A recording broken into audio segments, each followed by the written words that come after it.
ব্যবসার ক্ষেত্রে যদি কেউ ঋণ দেওয়ার পরে যদি সে 1 থেকে 1.5 বছর পর তার প্রাপ্য টাকার সুদ চায়, অনলাইনে ব্যবসা করা যাবে কি?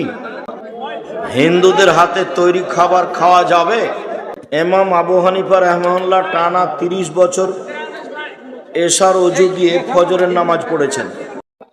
জনক একজন আলেম বলেছেন, আকীদা বলতে কিছু নেই। আজল করা কতটুকু শরীয়ত সম্মত? হিন্দুদের হাতে তৈরি খাবার খাওয়া যাবে? আমার বিয়ে হয়েছে প্রায় 20 বছর। আমি আমার সাধ্যমতো শ্বশুর বাড়ির লোকদের খিদমত করার চেষ্টা করি, কিন্তু তারা এতে খুশি হয় না। এতে কি আমি জাহান্নামী? মেয়ে বক্তা আনানো যাবে কি? আমি আপনাদের কয়েকটা প্রশ্নের উত্তর দিই।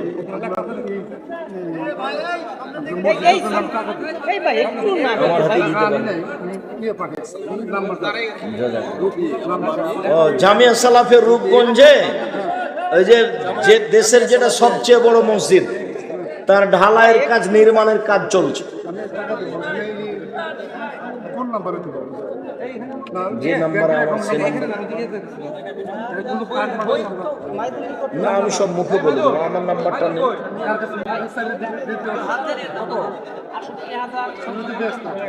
আমি আপনাদেরকে প্রশ্নের উত্তর দিই, আর বই পুস্তকগুলো সবাই সংগ্রহ করবেন। যেটা বলেছি সে কথাটা মূল্যায়ন করবেন। টাকা না থাকলে একটা পত্রিকা নিয়ে যাবেন।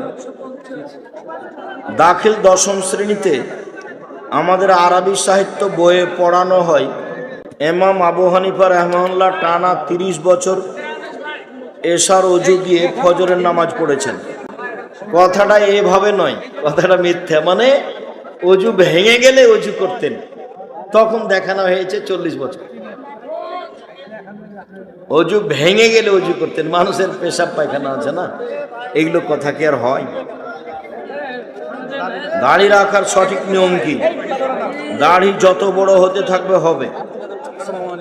অনলাইনে ব্যবসা করা যাবে কি? অনলাইনে ব্যবসা করলে যে জিনিসের ব্যবসা করা হচ্ছে সেটাকে নিরাপদ বা বৈধ বস্তু হতে হবে।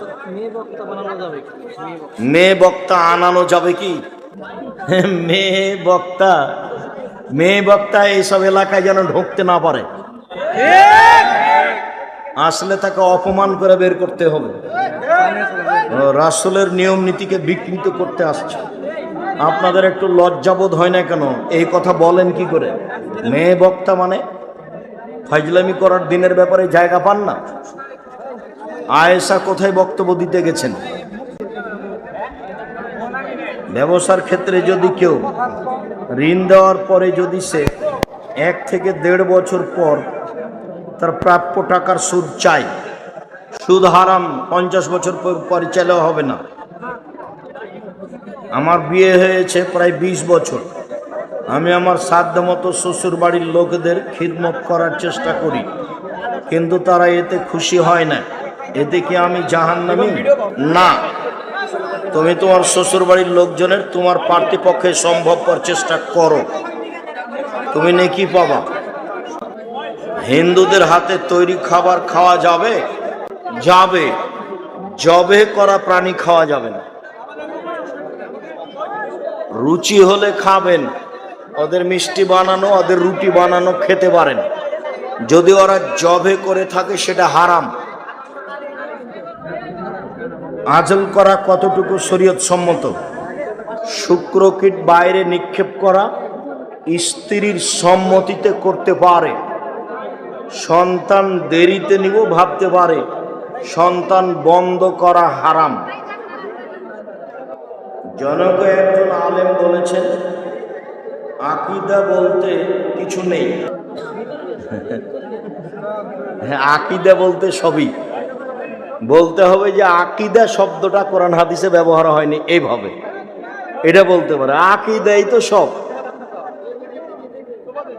নইলে ওরা বলছে যে মুহাম্মদ সাল্লাল্লাহু আলাইহি ওয়াসাল্লাম শেষ নবী নয়, গোলাম আহমদ কাদিয়ানী হলো শেষ নবী।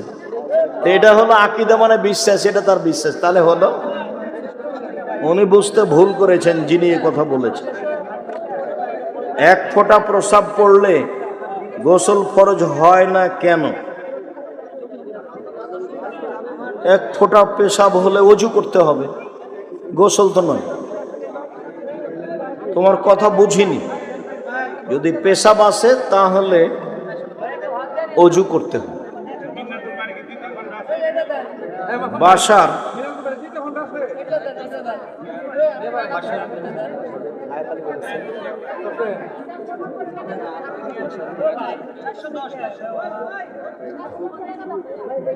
ছাত্রকে না পিটিয়ে মানুষ করা যায়? আমি 88 আগস্টের 20 তারিখ রোজ বুধবার থেকে শিক্ষক। কতদিন থেকে?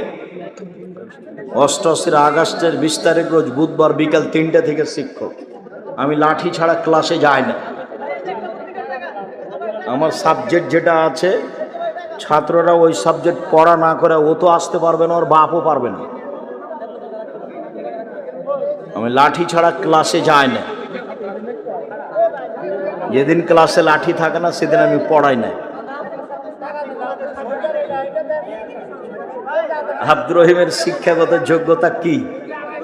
ও এখন এমফিলে আছে এতে, আজহার মিশর বিশ্ববিদ্যালয়, আজহার বিশ্ববিদ্যালয়।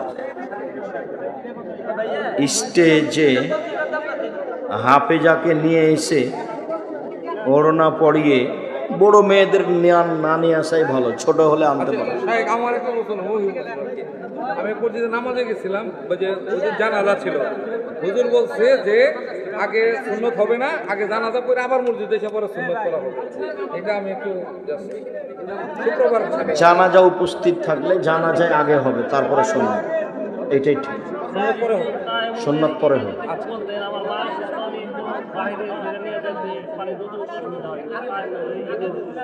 মাটির উপরে হাত দুটো মেরে ধুলোবালি থেকে ফোঁক দিয়ে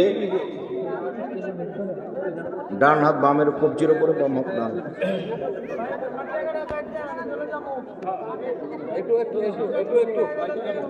শুকরিয়া।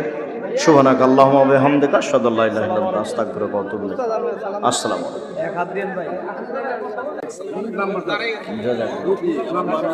জামিয়া সালাফের রূপগঞ্জে ওই যে দেশের যেটা সবচেয়ে বড় মসজিদ, তার ঢালাইয়ের কাজ, নির্মাণের কাজ চলছে।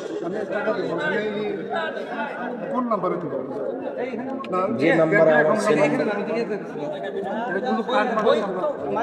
না, আমি সব মুখে বলে দেবো, আমার নাম্বারটা নেই,